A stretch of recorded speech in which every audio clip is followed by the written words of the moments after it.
ఇప్పుడు తెలిసిపోయింది మీలో రామ్ ఎవరు లక్ష్మణ్ ఎవరు. అలాగా మీరు రాము, మీరు లక్ష్మణ్. Correct, great.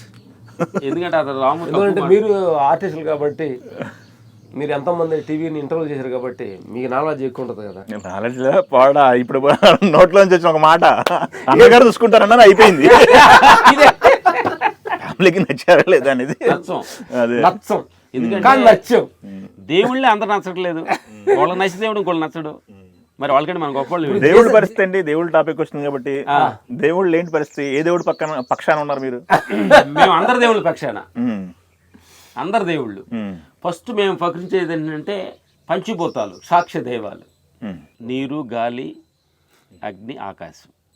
24 hours వాటిని ఉపయోగించి మనం ఈ దేహం నడుస్తుంది. ఓకే, అందుకని వీటిని ఎవరు ఇది అది కాదంటానికి ట్రూత్ లేదనమాట. సాక్ష్య దైవాలు, ప్రకృతి ప్రేమికులు అంటాం కదా. ప్రకృతి ప్రేమికులు. టెంపుల్స్కి వెళ్ళటము ఒక మేము అట్లా ఈ అంటే అన్ని టెంపుల్ రకాల బెస్ట్ టెంపుల్ మేము పార్కు అనుకుంటున్నాం. కేబీఆర్ పార్క్ వెళ్ళినప్పుడు బెస్ట్ టెంపుల్ అనుకుంటాం. ఓకే, అన్ని టెంపుల్లో కల్లా బెస్ట్ టెంపుల్ పార్క్, హోటల్స్. ఎందుకు అనేది మీకు చెప్పాలంటే ఈ సందర్భం అడిగారు కాబట్టి కేబీఆర్ పార్క్ వెళ్తున్నాం.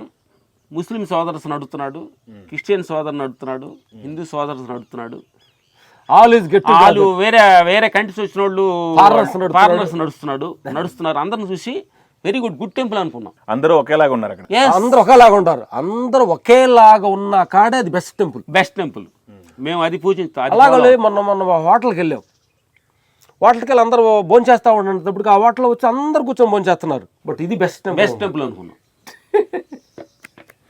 గుడ్ అండి, మంచి. అందుకని మేము ఏ దేవుళ్ళు ఎమర్జెన్సీ తలుచుకోలేదు. మాకు బెస్ట్ టెంపుల్ అందరూ ఒక చోట గట్టు కాదైందే ది బెస్ట్ గుడి. ఓకే, అందుకే బెస్ట్ టెంపుల్ అనుకుంటాం. సినిమా కూడా బెస్ట్ టెంపుల్ అనుకుంటున్నాం. తమిళ్, తెలుగు, మలయాళం, హిందీ ఆల్ ఆర్టిస్టులు వచ్చి అందరు టెక్నీషియన్స్ వచ్చి పనిచేస్తారు. Good best temple. గ్రేట్ అండి. అయితే ఇంకొకటి సార్, మీకు ఆధ్యాత్మికంలో చాలా రకాలు ఉన్నాయి, స్పిరిచువాలిటీలో చాలా మార్గాలు ఉన్నాయి. ఇప్పుడు కొంతమంది స్వామీజీలు ఉన్నారు, ప్రవచనాలు చెప్తుంటారు స్వామీజీలు. కొంతమంది స్వామీజీలు తపస్సు చేసుకుంటూ ఉంటారు, సమాజానికి దూరంగా వెళ్ళిపోతారు ఇంకెక్కడికో. ఇట్లాంటి వాటిల్లో మీరు ఎంచుకున్న మార్గం ఏంటి? ఇప్పుడు చాలా మఠాలు ఉన్నాయి, చాలా ఆశ్రమాలు ఉన్నాయి, చాలా పీఠాధిపతులు ఉన్నారు, పెద్దవాళ్ళు ఉన్నారు. ఆత్మ పైనలో సో మెనీ డైమెన్షన్స్ ఉన్నాయి. మేము చాలామంది ఒక 30-40 మంది గురువుల దగ్గర అన్వేషణ చేసాము, క్లాసెస్ తీసుకున్నాం, విపాసనలు తీసుకున్నాం. మన ఆనాపాన సతి, మన శ్వాస మీద పత్రిజీ గారి దగ్గరికి వెళ్ళాము, భిక్షమి గురుజీ గారి దగ్గరికి వెళ్ళాము, ఇన్నరింగ్ కోర్స్ చేసాం, మంత్రసారి రాజు గారి దగ్గరికి వెళ్ళాము, అసలు ఆహారం గురించి. ఇట్లా చెన్నైలో కోర్సు చాలామంది గురువుల దగ్గర తిరగటం జరిగింది. అందరి దగ్గర గురువులు అందరూ చాలా గొప్పవాళ్లే, అందరూ చాలా మంచివాళ్లే. సత్యాన్ని మేము తెలుసుకున్నాం. వీళ్ళందరి దగ్గర నుంచి మేము ఒక గురువుని తయారు చేసుకున్నాం మా లోపల. ఓకే, ఇంకోటి అంటే అసలు బెదర్ చెప్పండి.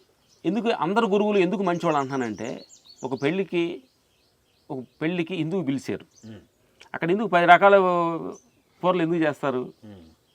షోమ్ అనే మెంటాలిటీ మనుషులు వస్తారు. ఒకడు వంకాయ నచ్చుద్ది, పొట్లకాయ నచ్చదు, ఒకడు గోంగూర నచ్చుద్ది, ఇంకోటి గోంగూర నచ్చదు. నా పెళ్లికి వచ్చిన వాళ్ళు అందరు తృప్తి భోంచేసి వెళ్ళాలన్న భావంతో 10 రకాల వంటలు పెడతారు.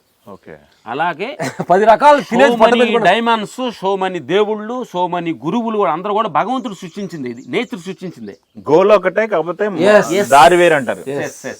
ఓకే, గ్రేట్ అండి. అప్పుడు అందరూ నచ్చింది కాబట్టి నాకు నచ్చింది సద్గురు విశా ఫౌండేషన్ నచ్చింది, ఆడికి వెళ్తా. ఇంకోళ్ళు వేరే సైడ్కి వెళ్తారు, ఇంకోళ్ళు వెళ్తారు. వాళ్ళు నచ్చినట్టుగా వెళ్ళాలి, కానీ సత్యం ఒకటే. ఇంకోటి ఏంటంటే మనకేంటంటే ఇవన్నీ కూడా ఎంతవరకు అండి, గంగా నది, యమునా నది, కాశీ నది అని మనకు ఒక 10 నదులు ఉన్నాయి. ఆ నదులు వాటర్ అంతా ఏంటంటే, నదుల్లో వాటర్ ఉండని చెప్పు, ఆ నదులు వాటర్ అంతా సముద్రంలోకి వెళ్ళిన తర్వాత ఏదని చెప్పగలవు?